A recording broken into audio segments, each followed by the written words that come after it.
Hey guys, in this video I will show you how you can make group chat on TikTok so you can send videos to multiple friends on the same time. It's really fast and easy, and let me show how. So first what you need to do here is to open TikTok, and then you need to select video that you want to send.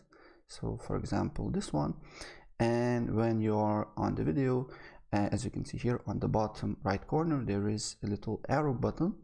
And for me it shows 9,622 shares. Press on it, and then on the top you will see friends that you can send to, and then select friends. For example, I will select these first three ones on the top, and then you can also write message here,